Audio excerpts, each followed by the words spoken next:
The Lord be with you. Last Sunday's reflection coincided with All Saints' Day, but I suppose that provided a reminder at the beginning of the month of November that November is very much a month when we recall and remember the faithful departed, those we love but see no longer, those who have lost their lives in various tragic and often noble causes. So it's a month of recalling and remembering. Interesting that our government indeed is aware of the sensitivity and importance of this to us, because one of the exceptions I notice we're allowed to make in the maximum normal permitted distance of travel is that there is an exception when, for good reason, you need to visit a grave. This weekend is a weekend when, as we know, many very much remember those who've died in past wars. And this year, 2020, is also a year of very delicate centenary observations in terms of national recollection.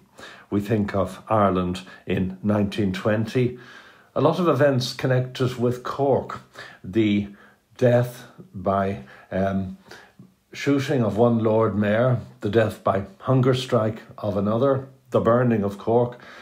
But it's not just Cork, it's also the centenary of Bloody Sunday in Dublin and what happened in the city and in Croke Park that day. So there's a lot to be sensitive about in our recollections this particular month, this particular year.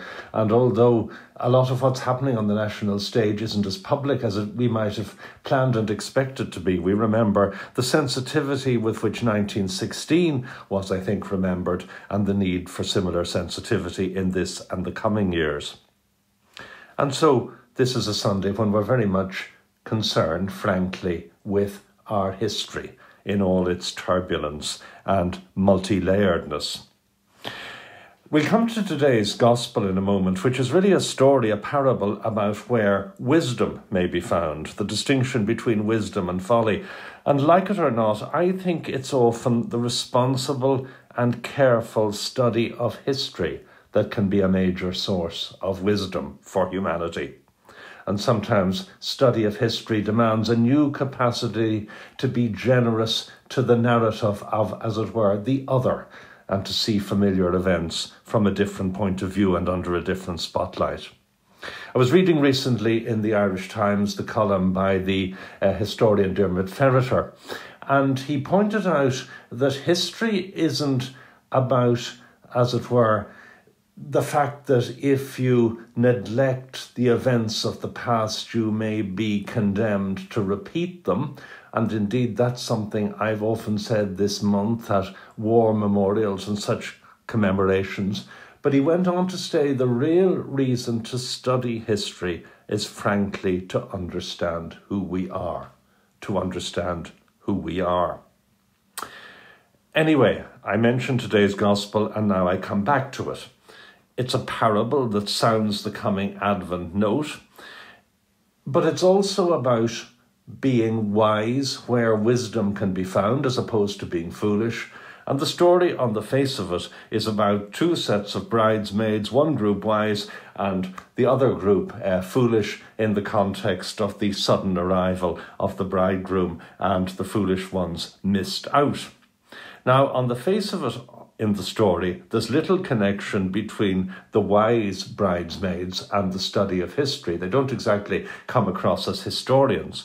But in fact, the point of the story itself, and this is the heart of the matter, is all about the great lesson of history.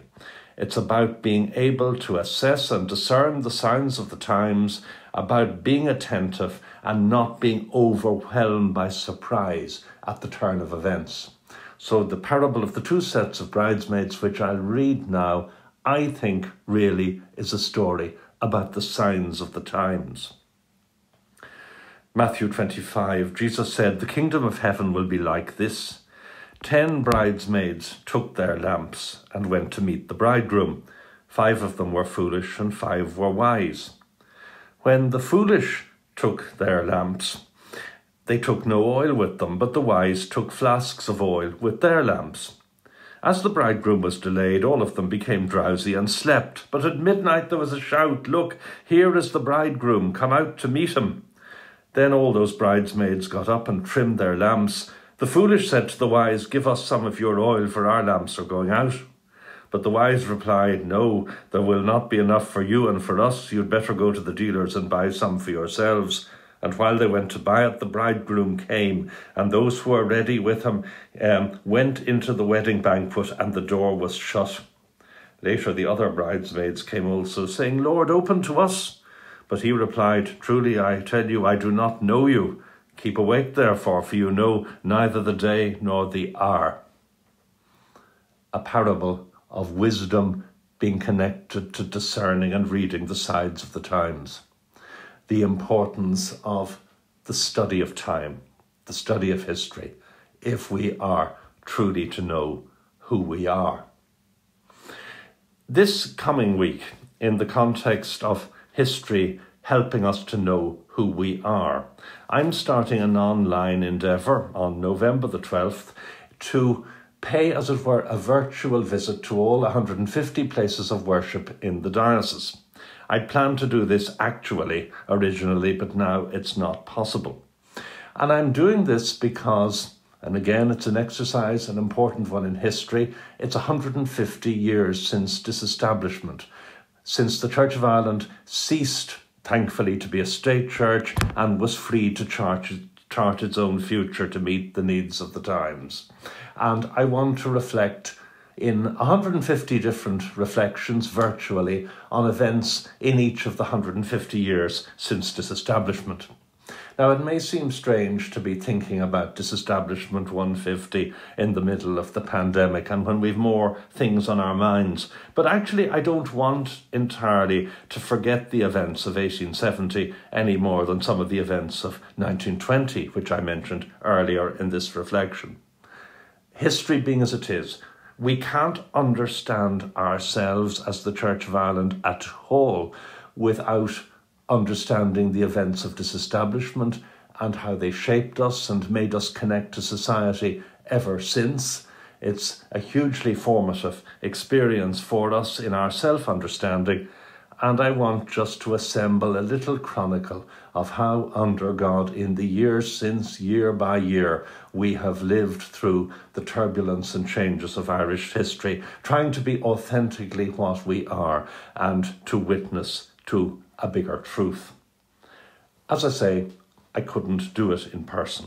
It will all be done online over a series of days starting this week.